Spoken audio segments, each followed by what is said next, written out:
with that, we will introduce Amy Gleason. Amy Gleason, she has found a unique path for herself.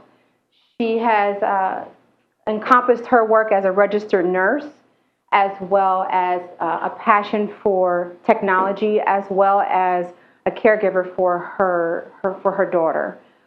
She is currently the Chief Operating Officer at CareSync, a company that I think she'll give a lot more depth knowledge on what they do and how they answer the question of patient engagement and how patients and caregivers can be involved in their own care. So I'm going to talk today about what I think are the 4 main barriers to patient engagement and the ways to resolve them. So the first one is access to information. So the first thing is patients just need access to their own information, and not just bits and pieces of it, but all of it. So I'm not sure if you've ever tried to get your medical records from somewhere, but it's actually a pretty difficult process. There are all these different forms to fill out, and they're all different. So every different doctor, every different health system has a different looking form with different questions on it. Most of them make you fill it out in person. Some require a notary. And if you can do it electronically, they usually send it to you or have you download it from their website. But you have to be savvy enough to print that out, sign it, and either scan it or fax it to them, which most patients just aren't really that savvy to do that or really have the desire. So the first thing is that. Now it is getting better. We're starting to get all these patient portals where they give you access where you can just log in and start to look at your information. So this is one of the examples of the logins from Morgan's patient portal. And as you can see, we've gotten quite a few of these. So this is another one. This is another. It looks like the first one, but it's really not because it's a different health system. So when we log in, they look the same, but they have different sets of information. Here's another one, and another one, and another one, and another one. So she's up to 7 patient portals at this point, all with different stories in them. So we really have to get to the point where patients have all of their information, and it's really not that hard. It's all of these have different password requirements, so I can't even use the same login and password. So it's hard to remember all of that information. So the next thing is meaningful information. So getting access to the information is great, but I like to carry this prop around with me even though it's heavy in my suitcase. This is 1 year of one doctor's record for Morgan, 1 year of one doctor. So you can imagine trying to look for something in this if they ask me for a test result. It takes me a long time to find that. But it's not just me. The doctors get this information. Morgan's pediatrician actually asked me to stop listing him as her pediatrician because he gets so much paperwork from all these other doctors and he can't process it all. So, it's just too much. So we need to start figuring out ways to display it in a meaningful way. So as an example, when I logged into one of Morgan's patient portals, here's her lab results as the way they display them. So it's in a list view. It gives the normal values and the range. But for example, her SED rate has stayed high.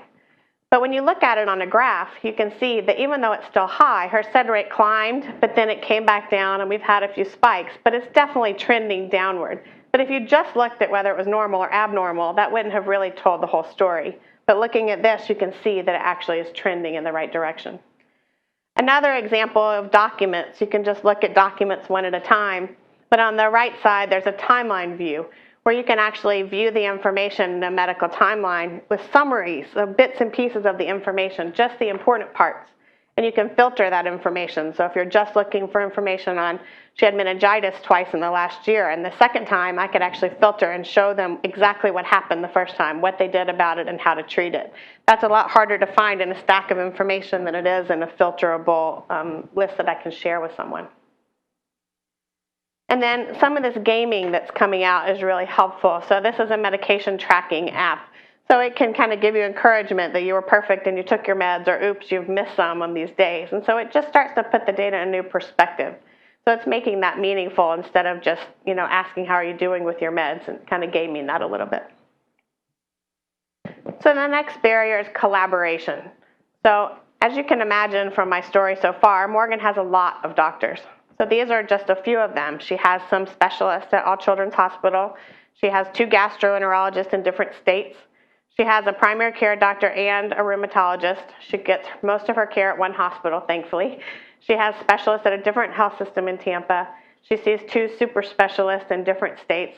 And then she has a school nurse and a physical therapist. So that's a lot of caregivers that all have different healthcare systems, different EMRs, and they don't really talk to each other on a daily basis. But on top of that, she also has a lot of other people in her care team. her parents, her siblings, her aunts and uncles, her grandparents, and even the Cure JM network that we found. So it's really important to give different ways to collaborate.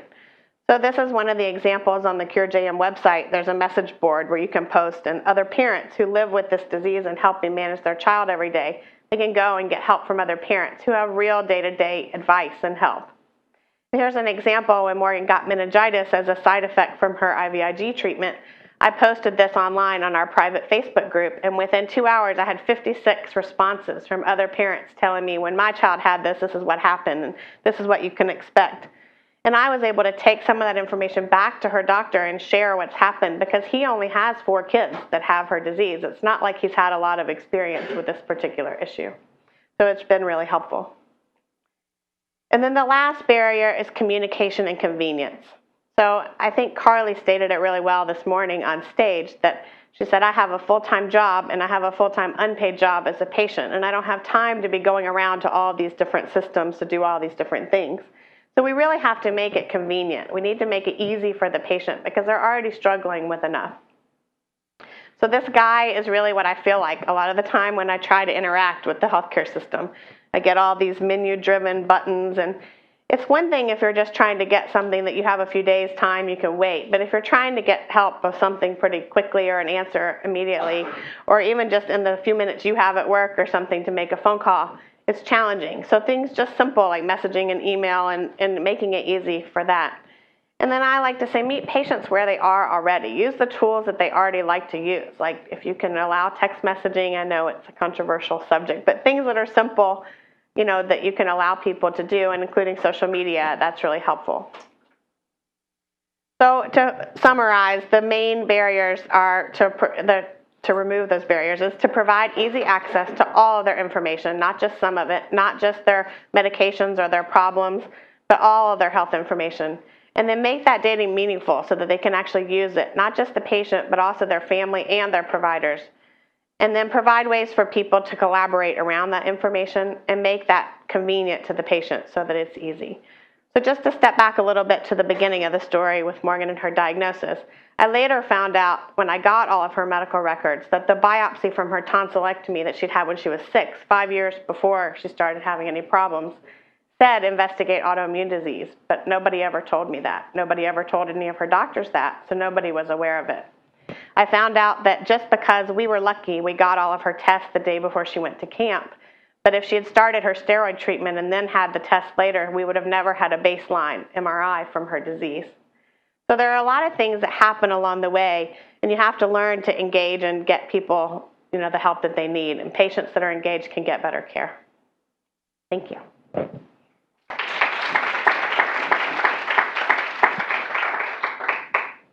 And we'll take a few minutes for questions.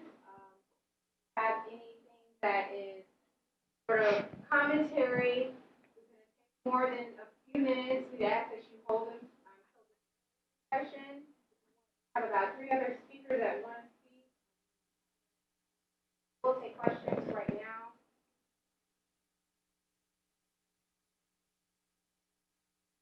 So I actually have a question for you, Amy. So tell me about just sort of an eyeball estimate, just from your experience in terms of mom who's trying to work, who's trying to balance family life, trying to balance all these things.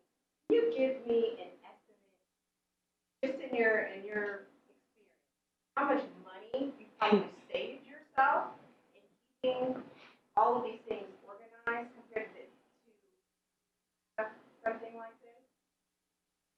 Just an estimate. Sure. So I know that we've avoided having at least 4 MRIs because we had the results ourselves. So those are pretty expensive tests. We've probably avoided blood work almost at every visit that we have because they don't connect the blood work. So, I mean, it's thousands of dollars, I'm not sure. And then we found a solution we get her medications actually in pre-made bubble packs that I just found the solution, and that saves us $300 a year, and it delivers them in pre-dosed punch-out packs. So it makes it easier for her to take her medications, and it saves us money. So definitely being engaged also does have a financial impact. I'm not sure exactly how much, but. Any other questions? Okay?